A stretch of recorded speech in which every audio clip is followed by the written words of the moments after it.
अच्छा, आज हमारे पास टॉपिक है एंगुलर जेएस के अंदर राउटिंग। ठीक है, बहुत ही ज्यादा इंपॉर्टेंट कॉन्सेप्ट है। ठीक है, एंगुलर जेएस के अकॉर्डिंग। ठीक है, देखो राउटिंग क्यों यूज करते हैं एंगुलर जेएस के अंदर, क्योंकि देखो जब हमने एंगुलर जेएस स्टार्ट की थी और जब मैंने उसका इंट्रोडक्शन आप लोगों को बताया था, तो मैंने एक चीज ये भी बताई थी कि एंगुलर जेएस को बनाने का बेसिक मकसद क्या था कि हमें सिंगल पेज एप्लीकेशन बनाना थी। ठीक है, तो सिंगल पेज एप्लीकेशन बनाने के लिए आपके पास एंगुलर जेएस को तैयार किया गया। ठीक है, तो सिंगल पेज एप्लीकेशन बनाने के लिए, ठीक है, एंगुलर जेएस की मदद से अगर हमें सिंगल पेज एप्लीकेशन बनानी है तो उसके अंदर राउटिंग का कॉन्सेप्ट बहुत ज्यादा इंपॉर्टेंट है। ठीक है, इसका मतलब अगर आप राउटिंग के कॉन्सेप्ट को नहीं समझोगे तो आप कभी भी single page application angular JS के अंदर नहीं बना सकते। ठीक है, तो राउटिंग के थ्रू किस तरह से हम सिंगल पेज एप्लीकेशन क्रिएट करते हैं उसको हम इस लेक्चर के अंदर देखेंगे। तो सबसे पहले देखते हैं कि राउटिंग होती क्या है। अब यहाँ पे देखो राउटिंग और रूट। ठीक है, देखो यहाँ पे पहला पॉइंट क्या बता रहा है, when creating single page application routing is very important. ठीक है, इसका मतलब देखो राउटिंग या रूट कहते किसको है, रास्ते को। ठीक है, इसका मतलब सिंगल पेज एप्लीकेशन में क्या होता है कि हमारे पास हम किसी दूसरे पेज पे रीडायरेक्ट करके नहीं जाते, बल्कि वो जो दूसरा पेज होता है उसको हम अपने पहले पेज के अंदर डिस्प्ले करवा देते हैं। ठीक है, मतलब जैसे ही किसी लिंक के ऊपर क्लिक करेंगे तो हम दूसरे पेज पे रीडायरेक्ट नहीं करेंगे, बल्कि वो जो दूसरा पेज होगा वो उठ के हमारे पहले पेज के अंदर डिस्प्ले हो जाएगा। ठीक है, तो ये काम हम करवाते हैं राउटिंग की मदद से। ठीक है, इसका मतलब हम जो हमारा दूसरा पेज है उसका रास्ता हम अपने पहले पेज के अंदर डिफाइन कर देते हैं। ठीक है, तो ये बेसिकली कॉन्सेप्ट होता है आपके पास राउट का या राउटिंग का। ठीक है, तो यहाँ पे देखो सेकंड पॉइंट क्या कह रहा है, the NG route module helps our application to become a single page application. ठीक है, इसका मतलब देखो हमारे पास एंगुलर जेएस एप्लीकेशन के अंदर एक मॉड्यूल पहले से बना बनाया रखा हुआ है जिसका नाम क्या है, एनजी राउट। ठीक है, इसका मतलब ये एक ऐसा मॉड्यूल है जिसके अंदर राउटिंग की सारी कैपेबिलिटीज मौजूद है। इसका मतलब अगर आपको अपनी एंगुलर जेएस की मदद से कोई अपनी सिंगल पेज एप्लीकेशन बनानी है तो आपको एनजी राउट का मॉड्यूल यूज करना पड़ेगा। ठीक है, और ये एनजी राउट का मॉड्यूल जब आप एंगुलर जेएस अपने पास लाइब्रेरी डाउनलोड करते हो ना, तब ये एनजी राउट मॉड्यूल उसके साथ नहीं आता।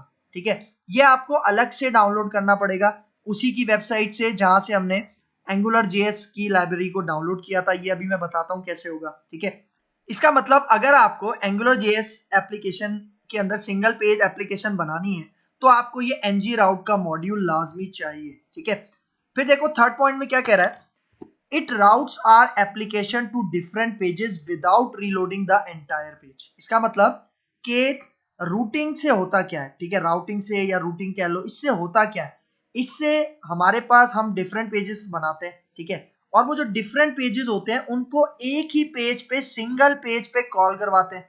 ठीक है, इसका मतलब जब मैं किसी लिंक पे क्लिक करूंगा, फॉर एग्जांपल सपोज करो कि मेरे पास 3 लिंक्स हैं, पेज 1, पेज 2, पेज 3, और ये लिंक मैंने अपने पहले पेज पे बनाया है। ठीक है, तो जब मैं पेज 1 के ऊपर क्लिक करूंगा तो मैं पेज 1 के एचटीएमएल पेज पे रीडायरेक्ट नहीं होऊंगा, बल्कि वो पेज 1 का जो भी एचटीएमएल पेज है वो डिस्प्ले हो जाएगा मेरे मेन पेज के ऊपर।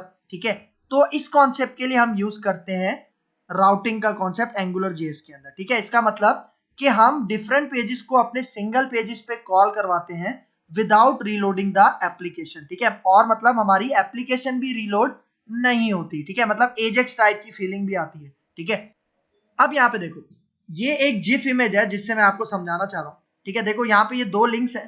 ठीक है, सैंपल राउट 1, सैंपल राउट 2। तो आप इसमें देखो जब वो सैंपल राउट 1 पे क्लिक कर रहा है तो रूट 1 का पेज डिस्प्ले हो रहा है नीचे, और जब वो रूट 2 पे क्लिक कर रहा है तो क्या हो रहा है, तो रूट 2 का पेज डिस्प्ले हो रहा है। ठीक है, मतलब रूट 1 और रूट 2 ये एक सेपरेट पेजेस हैं।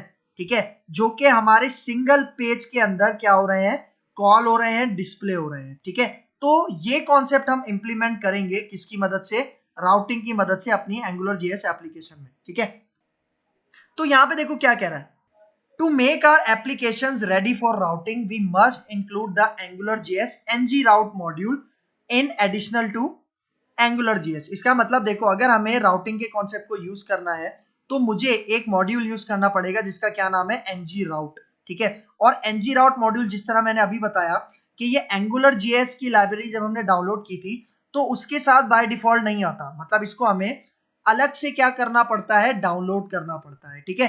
तो सबसे पहले मैं इसका प्रैक्टिकल वर्क करवाता हूँ, ठीक है, फिर आते हैं इसकी थ्योरी के ऊपर, ठीक है। देखो मैं आ जाता हूँ यहाँ पे अपने ड्रीम वीवर में, ठीक है। यहाँ पे मैंने एक index.html पेज बनाया हुआ है, ठीक है, जिसके अंदर मैंने एंगुलर JS की लाइब्रेरी भी लिंक करवाई हुई है और एक मॉड्यूल भी बनाया हुआ है, ठीक है। और अगर मैं आपको मॉड्यूल दिखाऊं, ठीक है, तो यहाँ पे देखो मैंने एक मॉड्यूल बनाया हुआ है, ठीक है, जिसका नाम क्या रखा है, माई मॉड। और इस मॉड्यूल, ये मॉड्यूल अभी किसी दूसरे मॉड्यूल्स के ऊपर डिपेंडेंट नहीं है, मतलब कोई डिपेंडेंसी नहीं है, इसलिए स्क्वायर ब्रैकेट एम्प्टी है, ठीक है। फिर यहाँ पे ये जो मॉड्यूल, ये मैंने जिस वेरिएबल में गेट किया करवाया हुआ है ऐप के अंदर, उसी ऐप के साथ मैं एक कंट्रोलर क्रिएट कर रहा हूँ, ठीक है। और उस कंट्रोलर का नाम मैंने क्या रखा हुआ है, माई कंट्रोलर, ठीक है। और इसके दूसरे आर्गुमेंट में फंक्शन पास किया है, ठीक है। और इसके पैरामीटर के अंदर ये स्कोप है जिसको हम मॉडल भी कहते हैं, ठीक है।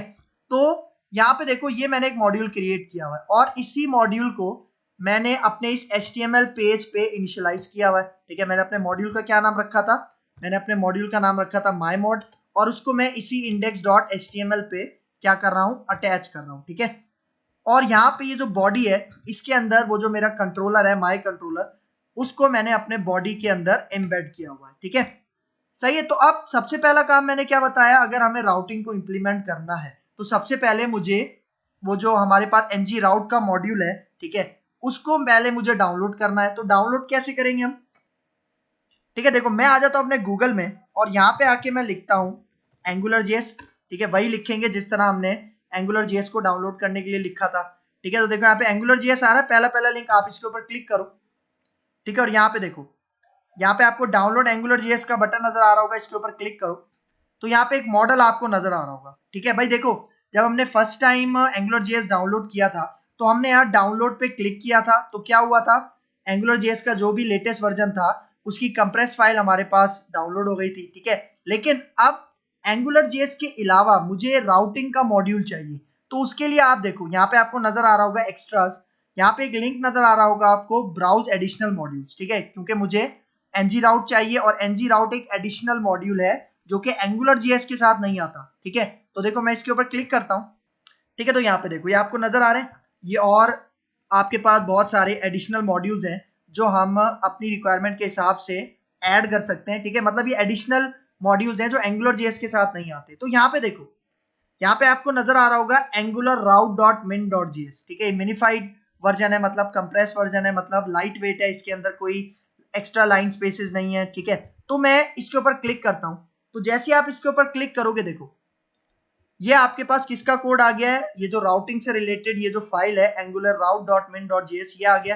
तो मैं यहाँ पे कंट्रोल ए करके इसको सबको सिलेक्ट करता हूँ और कंट्रोल सी करते हैं, और अब यहाँ पे आते हैं अपने ड्रीम वीवर में और यहाँ पे मैं एक न्यू फाइल बनाता हूँ, कंट्रोल एन करता हूँ और जावास्क्रिप्ट की ये फाइल होगी, ठीक है। इसको सेलेक्ट करते हैं, क्रिएट करते हैं, ठीक है। और इसके अंदर से ही मैं कमेंट हटा देता हूँ, ठीक है। और इसके अंदर वो जो कोड कॉपी किया है वो मैं यहाँ पे पेस्ट कर देता हूँ, ठीक है। तो देखो कोड हमारा पेस्ट हो गया, इसको सबसे पहले मैं सेव कर देता हूँ। और सेव कहाँ करूंगा, देखो यही जो हमने फोल्डर बनाया हुआ है एंगुलर जेएस ट्रेनिंग, जिसके अंदर मेरे पास एंगुलर जेएस की लाइब्रेरी भी है, index.html भी है, और वो मॉड्यूल फाइल भी है जिसके अंदर कंट्रोलर हमने बनाया हुआ है, ठीक है। तो यहीं पे मैं अपनी फाइल का नाम रखता हूँ राउट, ठीक है, या रूट कह सकते हो आप, ठीक है। तो यहाँ पे आके सेव पे क्लिक करता हूँ, ठीक है। तो देखो root.js हमारे पास यहाँ पे आ चुकी है। अब इसी फाइल को मैं लिंक करवाता हूँ, ये जो मेरा मॉड्यूल है इसी के नीचे मैं एक और स्क्रिप्ट का टैग ओपन कर लेता हूँ, ठीक है। और यहाँ पे आके src के अंदर मैं यहाँ पे क्या देता हूँ root.js, ठीक है। तो देखो root.js हमने यहाँ पे लिंक करवा लिया, ठीक है। और इसके अंदर हमारे पास एक मॉड्यूल होता है जिसका नाम क्या है, जिसका नाम है आपके पास ng राउट मॉड्यूल, ठीक है। तो सबसे पहले इस ng राउट मॉड्यूल को मैं ऐड करवाता हूँ अपने मॉड्यूल के अंदर, ठीक है। तो देखो मैं यहाँ पे आता हूँ, ये जो मैंने मॉड्यूल बनाया है जिसका नाम मॉड्यूल 1 है, तो यहाँ पे देखो मैंने क्या बताया, अभी ये मॉड्यूल किसी भी दूसरे मॉड्यूल पे डिपेंडेंट नहीं था, लेकिन अब मुझे यहाँ पे कौन सा मॉड्यूल यूज करना है, राउट डॉट जेएस के अंदर ये जो हमारे पास मॉड्यूल है वो मैं इस स्क्वायर ब्रैकेट के अंदर पास कर दूंगा, ठीक है। तो मैं स्क्वायर ब्रैकेट के अंदर सिंगल कोट ओपन करता हूँ और इसके अंदर मैं कह देता हूँ ng राउट, ठीक है। क्योंकि देखो ये मॉड्यूल आपके पास कहाँ पे मौजूद है, यही जो मैंने अभी route.js की फाइल डाउनलोड की है, ठीक है, इसके अंदर आपके पास ये ng राउट का मॉड्यूल है। और अब मैं क्या कह रहा हूं कि ये जो मेरा मॉड्यूल है वो ng राउट को यूज करेगा। इसका मतलब मेरा मॉड्यूल ng राउट के ऊपर क्या है, डिपेंडेंट है। तो यहाँ पे मैंने उसकी डिपेंडेंसी पास कर दी। ठीक है, अब यहाँ पे आते हैं। अब यहाँ पे सबसे पहले ये जो मेरा index.html है, इसके अंदर मैं यहाँ पे एक हेडिंग स्पेसिफाई करता हूँ। ठीक है, मैं यहाँ पे h1 की हेडिंग देता हूँ और मैं यहाँ पे कहता हूँ AngularJS राउटिंग एग्जाम्पल। ठीक है, ये एक हेडिंग देते हैं और इसके नीचे यहाँ पे मैं एक यूएल का टैग बनाता हूँ। ठीक है, और इसके अंदर एलाइज पास कर देता हूँ। ठीक है, लिस्ट आइटम पास करता हूँ और इसके अंदर एक मैं एंकर का टैग बना के एक लिंक जनरेट करता हूँ और मैं यहाँ पे कहता हूँ फॉर एग्जाम्पल ये हमारे पास इस लिंक को मैं क्या देता हूँ, इसके अंदर टेक्स्ट वेब पेज 1। ठीक है, और जब वो क्लिक करेगा तो वो कहाँ जाएगा, यहाँ पे एक चीज नोट करना, यहाँ पे चूंकि हमारे पास जो हम सिंगल पेज एप्लीकेशन बना रहे हैं ना, इसका मतलब वो किसी दूसरे पेज पे रिडायरेक्ट नहीं होगा, बल्कि वो जो दूसरा पेज है वो इसी पेज के अंदर जाके डिस्प्ले हो जाएगा। तो उससे पहले यहाँ पे पहले मैं हैश लगाता हूँ और उसके बाद मैं यहाँ पे एक्सक्लेमेटरी मार्क लगाता हूँ। ठीक है, और फिर मैं यहाँ पे अपने पेज का नाम रखूंगा पेज 1।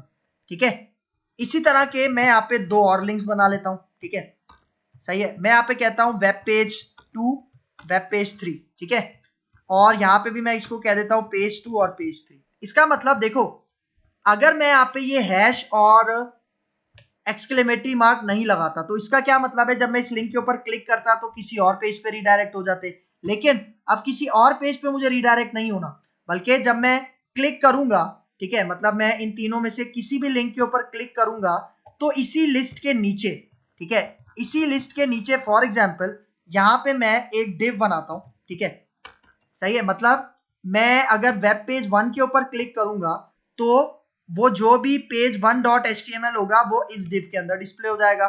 ठीक है, फिर अगर मैं पेज 2 के ऊपर क्लिक करूंगा तो पेज 2 का डेटा इस डिव में नजर आ जाएगा। फिर पेज 3 पे क्लिक करूंगा तो उसका डेटा इस डिव में नजर आ जाएगा। ठीक है, तो मतलब हम किसी दूसरे पेज पे रिडायरेक्ट नहीं होंगे, बल्कि वो जो दूसरे पेजेस हैं उनको अपनी सिंगल पेज एप्लीकेशन के अंदर कॉल करवाएंगे।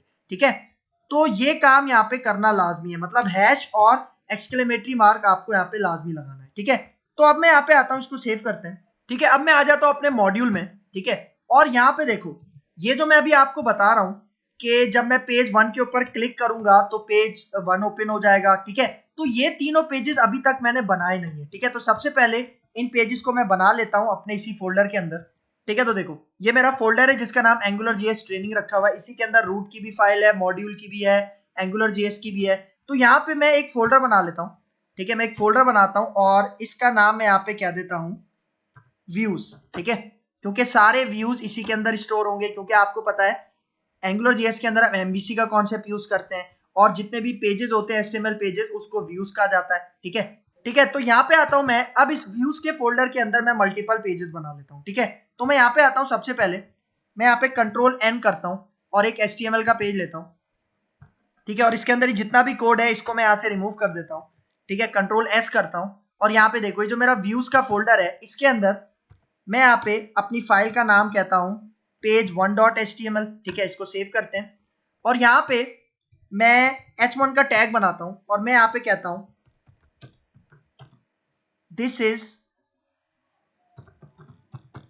Heading of page 1। ठीक है, और फिर सेम इसी तरह मैं यहाँ पे आता हूँ, एक पैराग्राफ बना लेता हूँ। ठीक है, बल्कि पैराग्राफ के बजाय मैं यहाँ पे h2 का टैग ले लेता हूँ। ठीक है, और यहाँ पे क्या देते हैं, this is heading 2 of page 1। ठीक है, तो यहाँ पे देखो सही है। इसी तरह मैंने यहाँ पे एक पेज बना लिया पेज 1.html। ठीक है, तो अब इसी तरह एक दूसरा पेज बनाता हूँ। ठीक है, कंट्रोल N करते हैं और यहाँ पे HTML का पेज मैं बना लेता हूँ। ठीक है, और इसके अंदर जितना भी डेटा है यहाँ से मैं इसको हटा देता हूँ और सेव कर लेते हैं इसको उसी व्यूज के फोल्डर के अंदर। तो यहाँ पे मैं कहता हूँ पेज 2.html और इसके अंदर मैं यहाँ पे वो कोड पेस्ट करता हूँ और यहाँ पे जस्ट चेंजिंग ये कर देता हूँ कि यहाँ पे क्या देता हूँ, this is heading of page 2 और यहाँ पे भी क्या देता हूँ, this is heading 2 of page 2। ठीक है, फिर सेम इसी तरह एक तीसरा पेज बनाता हूँ। ठीक है, वो भी HTML पेज होगा। ठीक है, और यहाँ पे आके इसका जितना भी कोड है इसको रिमूव करते हैं और सबसे पहले इसको सेव करते हैं और इसको भी व्यूज के फोल्डर के अंदर मैं सेव करता हूँ और कहता हूँ page3.html, ठीक है। और यहाँ पे भी मैं ये 2 लाइंस पेस्ट कर देता हूँ, आप कोई भी कोड यहाँ पे रख सकते हो, ठीक है। और यहाँ पे जस्ट मैं कह देता हूँ this is heading of page 3 और यहाँ पे कह देते हैं this is heading 2 of page 3, ठीक है, सही है। तो मतलब अब मैं क्या कह रहा हूं, अब इस लिंक के ऊपर जब वो क्लिक करेगा तो वो पेज 1.html पे जाएगा, इस लिंक पे क्लिक करेगा तो पेज 2 पे जाएगा। लेकिन ये काम आपके पास एक सिंगल पेज एप्लीकेशन के तरीके से होना चाहिए, ठीक है। तो इसके लिए मुझे अपने मॉड्यूल के अंदर एक ऐसा कोड लिखना पड़ेगा जिससे हम जब अपने लिंक्स के ऊपर क्लिक करेंगे, ठीक है, मतलब जब हम इन लिंक्स के ऊपर क्लिक करेंगे तो वो जितने भी पेजेस हैं वो इस डिव के अंदर डिस्प्ले हो जाने चाहिए, ठीक है। तो इसके लिए मुझे कुछ कॉन्फ़िगरेशन करनी पड़ेगी। तो कॉन्फ़िगरेशन करने के लिए मैं अपने मॉड्यूल में आ जाता हूं, ठीक है। तो देखो कॉन्फ़िगरेशन मैं यहां पे करूंगा इस मॉड्यूल फाइल में, क्यों? क्योंकि यहां पे मैंने डिपेंडेंसी दी हुई है, ठीक है। तो अब सबसे पहले मैं यहाँ पे ऐप के साथ, ठीक है, मतलब ये हमारा मॉड्यूल है, ठीक है, माई मॉड, और इसी के अंदर मैंने ng राउट को इंप्लीमेंट किया हुआ है, ठीक है। तो अब मैं यहाँ पे कहता हूँ ऐप के साथ हम एक मेथड यूज करते हैं कन्फिग का। ये कन्फिग का मेथड क्या करता है, ये जो हमारे रूट्स है, ठीक है, उनकी कॉन्फ़िगरेशन प्रोवाइड करता है। रूट्स का मतलब कि जब मैं पेज 1 के ऊपर क्लिक करूं तो पेज 1 शो होना चाहिए, पेज 2 पे क्लिक करूं तो पेज 2.html शो होना चाहिए। ये सारा काम मैं यहाँ पे करूंगा इस कन्फिग मेथड के अंदर, ठीक है। तो कन्फिग मेथड के अंदर सबसे पहले आपने क्या करना है, स्क्वायर ब्रैकेट ओपन करना है, ठीक है। और इसके पहले आर्गुमेंट में आपने यहाँ पे एक सर्विस इंप्लीमेंट करवानी है, ठीक है, जिसका नाम है आपके पास रूट प्रोवाइडर, ठीक है। ये आपके पास सर्विस है जिसको मैं इंजेक्ट करवा रहा हूं, और ये सर्विस आपके पास क्या काम करती है, यही हमें रूट की कॉन्फ़िगरेशन करवाने में मदद देती है, ठीक है। तो फिर पहले आर्गुमेंट में मैंने यहाँ पे ये सर्विस दे दिया इसका नाम, ठीक है। फिर इसके बाद सेकेंड आर्गुमेंट में यहाँ पे आएगा फंक्शन, ठीक है, और इसकी बॉडी ओपन कर लेते हैं और यहाँ पे एंटर करके स्पेस बना लेता हूं। फिर यहाँ पे देखो ये जो सर्विस है, ठीक है, इसी को मैं इंजेक्ट करवाऊंगा इस फंक्शन के पैरामीटर के अंदर, ठीक है। क्योंकि हमने जब सर्विसेज का कॉन्सेप्ट पढ़ा था तो मैंने आपको बताया था कि सर्विसेज को हम रीयूज कर सकते हैं अपने कंट्रोलर के साथ, अपनी कॉन्फ़िगरेशंस के साथ, ठीक है। तो अगर सर्विसेज का कॉन्सेप्ट किसी को नहीं है तो वो पिछले लेक्चर के अंदर सर्विसेज का कॉन्सेप्ट देख सकता है, ठीक है। तो ये रूट प्रोवाइडर की एक सर्विस हम यहाँ पे यूज कर रहे हैं, ठीक है, जो कि हमें क्या करेगी, जितने भी हमारे रूट्स हैं उनको कॉन्फ़िगर करके देगी, ठीक है। तो देखो अब मैं यहाँ पे आता हूँ, मैं यहाँ पे इस पैरामीटर को यहाँ पे पेस्ट करता हूँ, ठीक है, जिसका नाम है रूट प्रोवाइडर, ठीक है। और फिर यहाँ पे मैं इसका एक मेथड यूज करूंगा व्हेन, ठीक है, इसका एक मेथड यूज करूंगा व्हेन। अच्छा देखो मैं डॉट के बाद व्हेन नहीं लगा रहा, ठीक है, मैं यहाँ पे एंटर करता हूँ और यहाँ पे मैं व्हेन स्टार्ट करता हूँ, ठीक है। तो देखो अब मैं कह रहा हूँ, यहाँ पे अगर आप आओ सोर्स कोड में तो देखो मैंने यहाँ पे जब वेब पेज 1 के ऊपर क्लिक किया था तो यहाँ पे मैंने उसका एड्रेस क्या दिया था, पेज 1। इसका मतलब जब पेज 1 पे क्लिक हो तो वो कहाँ जाए, पेज 1.html पे जाए। तो देखो मैं यहाँ पे कहता हूँ, डबल कोट ओपन करता हूँ, फॉरवर्ड स्लैश लगाता हूँ और मैं कहता हूँ अगर वो पेज 1 के ऊपर क्लिक करता है, ठीक है, मतलब अगर वो इस पेज 1 के लिंक के ऊपर क्लिक करता है, ठीक है, तो यहाँ पे देखो, ठीक है, ये पहला आर्गुमेंट हो गया व्हेन के अंदर। दूसरा आर्गुमेंट में मैं यहाँ पे कर्ली ब्रैकेट ऑन करता हूं, ठीक है, और इसके अंदर मैं यहाँ पे एक प्रॉपर्टी यूज करूंगा, ठीक है, जिसको हम कहते हैं टेम्पलेट यूआरएल। और इसके अंदर मैं बताऊंगा कि कौन सा पेज ओपन होना चाहिए जब मैं पेज 1 के ऊपर क्लिक करूंगा, ठीक है। तो यहाँ पे आता हूं, यहाँ पे मैं डबल कोट्स के अंदर कहता हूं, यहाँ पे देखो मैंने एक फोल्डर बनाया था व्यूज का, ठीक है, और व्यूज के फोल्डर के अंदर यहाँ पे कौन सा पेज डिस्प्ले होना चाहिए, पेज 1.html, ठीक है, पूरा इस तरह से आपने पास करना है, ठीक है। मतलब देखो अगर वो पेज 1 के ऊपर क्लिक करेगा तो क्या होगा, तो यहाँ पे देखो व्यूज के अंदर ही जो मैंने पेज 1.html बनाया हुआ था ये नजर आना चाहिए, इसका डेटा नजर आना चाहिए। और इसका डेटा कहां पे नजर आएगा, इसका डेटा नजर आएगा इस डिव में, ठीक है बेटा। तो एक बात ये याद रखना, ठीक है। तो यहां पे आ जाओ, ठीक है। अब इसी तरह अब मैंने इसी तरह पेज 1 के लिए बनाया है, इसी तरह मुझे पेज 2 और पेज 3 के लिए बनाना है। तो देखो मैं यही व्हेन का कोड यहां से कॉपी करता हूं और यहाँ पे अब मैं डॉट लगाता हूं, ठीक है, और इसके नीचे दोबारा आके वो व्हेन का कोड पेस्ट कर देता हूं। और अब कहता हूं कि अगर पेज 2 के ऊपर क्लिक हुआ है तो वो कौन से पेज को डिस्प्ले करवाओ, पेज 2.html को डिस्प्ले करवाओ। फिर इसी तरह व्हेन के बाद दोबारा यहाँ पे डॉट लगाता हूँ, एंटर करता हूँ, नीचे आके व्हेन का कोड पेस्ट करते हैं और फिर यहाँ पे कहता हूँ कि अगर वो पेज 3 के ऊपर क्लिक करता है तो व्यूज के अंदर कौन सा पेज शो होना चाहिए, पेज 3.html शो होना चाहिए, ठीक है। लेकिन अगर अगर इन तीनों में से कुछ भी क्लिक नहीं हुआ, ठीक है, मतलब अगर पेज 1 के ऊपर भी क्लिक नहीं करता, पेज 2 के ऊपर भी क्लिक नहीं करता, पेज 3 के ऊपर भी क्लिक नहीं करता, तो तब क्या हो, देखो तब यहाँ पे अदरवाइज का ये कोड चलेगा, ठीक है, यहाँ पे अदरवाइज का ये कोड चलेगा, ठीक है। और इसके अंदर मैं यहाँ पे कह देता हूं, अदरवाइज के अंदर मैं कह देता हूं रीडायरेक्ट टू, ठीक है। अदरवाइज वो कहां पे रीडायरेक्ट हो जाए, index.html के ऊपर, ठीक है बेटा। कॉन्सेप्ट समझना है यहाँ पे मैंने किया क्या है। देखो ये मैंने कॉन्फ़िगरेशन प्रोवाइड करवाई है, ठीक है, मतलब ये कॉन्फ़िगरेशन की सेटिंग कर दी कि अगर वो पेज 1 पे क्लिक करे तो कौन से पेज पे जाना चाहिए, ठीक है। और ये जितनी भी कॉन्फ़िगरेशन है ये हमें कौन सी सर्विस ने प्रोवाइड की है, राउट प्रोवाइडर ने, ठीक है, राउट प्रोवाइडर के मेथड ने। और ये सारा काम मैंने कहाँ पे किया है, कॉन्फ़िग के अंदर किया है, ठीक है। और ये जो रूट प्रोवाइडर आया है ये कहाँ से आ रहा है, ये इस ng राउट के मॉड्यूल से आ रहा है। और ng राउट का मॉड्यूल आपके पास कहाँ डिफाइन है, root.js के अंदर डिफाइन है, ठीक है बेटा। तो ये एक चेन बनी हुई है, इसकी आपको प्रैक्टिस करनी है, ठीक है। तो आप देखो, अब अगर मैं यहाँ पे आऊं, मैंने क्या बताया था, जब वो पेज 1 पे क्लिक करेगा तो पेज 1 का जो भी पेज है वो कहाँ पे डिस्प्ले होगा, इन्हीं लिंक्स के नीचे जो मैंने डिव बनाया है। लेकिन यहाँ पे आपने क्या करना है, यहाँ पे आपको एक डायरेक्टिव देनी है, ठीक है, और उस डायरेक्टिव को हम कहते हैं ngview, ठीक है। इसका मतलब देखो, जब भी आप यहाँ पे क्लिक करोगे ना किसी भी लिंक के ऊपर, तो वो जो रिजल्ट आपको रिटर्न करवाएगा वो इस ngview वाले डिव के अंदर आपको नजर आएगा, ठीक है। इसका मतलब जैसे ही मैं पेज 1 के ऊपर क्लिक करता हूं तो ये वाला जो पेज है, ठीक है, ये वाला जो पेज है जिसके अंदर h1 और h2 के टैग्स हैं, ये इस डिव के अंदर डिस्प्ले हो जाएंगे। और इस डिव के अंदर तब डिस्प्ले होंगे जब आपने इसके अंदर ngview की डायरेक्टिव यूज की होगी, ठीक है। तो एक ये इंपॉर्टेंट पॉइंट है, ठीक है। तो अब आते हैं, अब इसको टेस्ट करके देखते हैं कि ये हमारे पास एप्लीकेशन सही तरह से काम करती है या नहीं करती, ठीक है। अच्छा, एक पॉइंट बहुत ज्यादा इंपॉर्टेंट है, वो मैं आपको बताता जाऊं। भाई देखो, हमारे पास ये जो राउटिंग है ना, राउटिंग को चलाने के लिए हमें सर्वर की नीड पड़ती है, ठीक है। मतलब आप वैम सर्वर यूज कर सकते हो, आप कोई और local server, remote server use कर सकते हो, जैम सर्वर यूज कर सकते हो। लेकिन चूंकि हम ड्रीम वीवर यूज कर रहे हैं, तो ड्रीम वीवर के अंदर आपके पास एक बहुत अच्छा फीचर होता है जिसको हम कहते हैं real time preview. Real time preview आपको उसी तरह से आपकी एप्लीकेशन को रन करवाता है जिस तरह इंटरनेट के सर्वर पे आपकी एप्लीकेशन रन होती है, ठीक है। तो हम क्या करेंगे, देखो मैं यहाँ पे आता हूँ फाइल के ऊपर। देखो सबसे पहले जिस फाइल को आपने रन करना है उस फाइल को आपने सेलेक्ट करना है, फिर आप जाओगे फाइल में और यहाँ पे देखो आपको नजर आएगा रियल टाइम प्रीव्यू। फाइल के टैब में जाके रियल टाइम प्रीव्यू, अब वो जो रियल टाइम प्रीव्यू है वो आप कौन से ब्राउजर पे देखना चाह रहे हो, गूगल क्रोम पे, इंटरनेट एक्सप्लोरर पे, किस पे।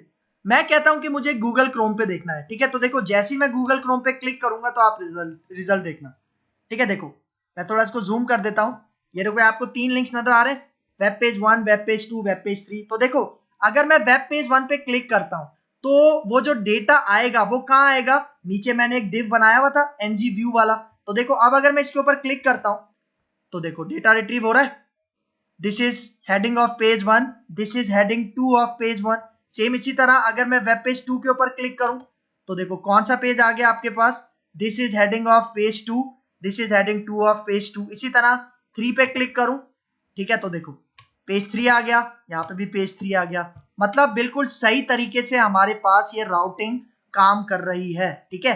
तो ये होता है इसका मेन कॉन्सेप्ट। अभी इसी कॉन्सेप्ट को यूज करके मैं नेक्स्ट लेक्चर में इंशाल्लाह आपको एक पूरी कंप्लीट एप्लीकेशन बनवाऊंगा, ठीक है, सही है। तो अब आते हैं इसकी थ्योरी के ऊपर। यहाँ पे मैं क्या बता रहा था, to make our application ready for routing we must include the AngularJS ng route module, ठीक है। मतलब ng राउट मॉड्यूल लाजमी आपने ऐड करना है, ठीक है। फिर देखो ये जो ng राउट का मॉड्यूल था इसने क्या प्रोवाइड किया था, हमें रूट प्रोवाइडर का एक मेथड प्रोवाइड किया था। और ये मेथड मैंने कहां पे दिया था, ये मेथड मैंने अपने मॉड्यूल के अंदर, ये जो कॉन्फ़िग का मेथड था इसके अंदर मैंने इस मेथड को, इस सर्विस को क्या किया था, इंप्लीमेंट किया था, ठीक है। फिर देखो यहाँ पे यही कह रहा है using the route provider we can configure different routes in our application. ठीक है, इसका मतलब इसी रूट प्रोवाइडर के थ्रू, देखो रूट प्रोवाइडर का मैं मेथड यूज कर रहा था ना, व्हेन, फिर अदरवाइज, तो ये सारे मेथड किसके हैं, रूट प्रोवाइडर के हैं। तो इसका मतलब जितने भी आपको रास्ते डिफाइन करने हैं कि भाई अगर इस पे क्लिक करे तो तब इस रास्ते पे चला जाए, पेज 2 पे क्लिक करे तो इस रास्ते पे चला जाए। ठीक है, तो ये जो जितने भी रूट्स हैं ये हम डिफाइन करेंगे रूट प्रोवाइडर की मदद से। ठीक है, तो एक ये इंपॉर्टेंट पॉइंट है। ठीक है, फिर आगे चलते हैं। फिर यहाँ पे देखो क्या कह रहा है, to make your application ready for routing you must include the AngularJS route module, जो कि हमने अभी इंटरनेट से डाउनलोड किया था। ठीक है, क्योंकि इसी की जरूरत होती है हमें, किस लिए, राउटिंग परफॉर्म करने के लिए अपने AngularJS के अंदर। फिर देखो, now your application has access to the route module which provides the route provider. ठीक है, मतलब जैसे ही आपने रूट मॉड्यूल अपना इंप्लीमेंट कर लिया, ठीक है, अपने मॉड्यूल के साथ, तब आप ये रूट प्रोवाइडर का मेथड यूज कर सकते हो। और देखो, use the route provider to configure different routes in your application, और इसी की मदद से हम अपनी एप्लीकेशन के अंदर रूट्स को डिफाइन करते हैं। ठीक है, फिर यहाँ पे देखो वेयर डज इट गो। अब वेयर डज इट गो का क्या मतलब कि रूट्स के थ्रू जो भी पेजेस हमें सिंगल पेज एप्लीकेशन के अंदर रिट्रीव होंगे वो डिस्प्ले कहाँ पे होंगे। ठीक है, तो उसके लिए देखो यहाँ पे क्या कह रहा है, your application needs a container to put the content provided by the routing. इसका मतलब देखो, ये जो रूट्स हैं ये आपको क्या प्रोवाइड कर रहे हैं, पेज 1.html, पेज 2.html। तो ये जो जितने भी पेजेस हैं जो आपको रूट प्रोवाइड कर रहा है वो आपने एक कंटेनर के अंदर डिस्प्ले करवाने। ठीक है, और वो कंटेनर हमारे केस में कौन सा था, ये div था, जिसके ऊपर मैंने डायरेक्टिव कौन सी लगाई हुई थी, ngview की डायरेक्टिव लगाई हुई थी। ठीक है, तो यहाँ पे देखो this container is the ngview directive. ठीक है, इसका मतलब जब भी वो डेटा रिटर्न करता है ना, ठीक है, तो वो ऐसे div को देखता है, ऐसे कंटेनर को देखता है जिसके ऊपर ये ngview लगा हुआ होता है। ठीक है, तो जहां पे ngview लगा हुआ होगा ये आपका जो रिट्रीव डेटा है उसको उसी div के अंदर डिस्प्ले करवाएगा। ठीक है, तो आप देखो, अब ngview के बारे में यहाँ पे देखो, ngview को आप तीन तरीके से लिख सकते हो। ठीक है, देखो यहाँ पे क्या कह रहा है, there are three different ways to include the ngview directive in your application।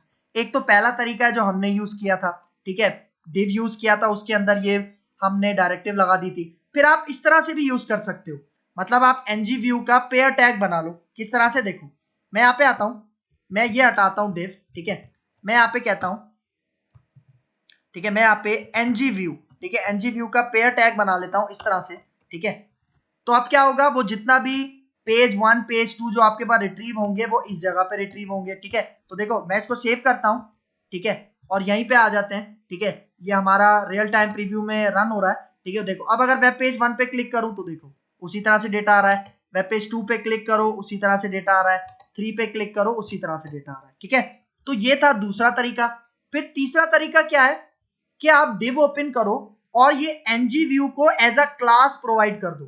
ठीक है, किस तरह से, देखो, ठीक है, देखो यहां पे मैं इसको हटाता हूं, ठीक है, मैं यहाँ पे div क्रिएट कर लेता हूं। ठीक है, और पहले मैं क्या कर रहा था, ngview डायरेक्ट इस तरह से दे रहा था। ठीक है, पहले मैं ngview डायरेक्ट इस तरह से दे रहा था, लेकिन अब मैं इस तरह से नहीं दूंगा, बल्कि अब मैं div के अंदर क्लास का ये एट्रीब्यूट ओपन करूंगा और इसके अंदर ngview पास कर दूंगा। ठीक है, तो अब अगर मैं यहाँ पे आऊं और अब यहाँ पे आके दोबारा एक दफा रिफ्रेश कर लेते हैं।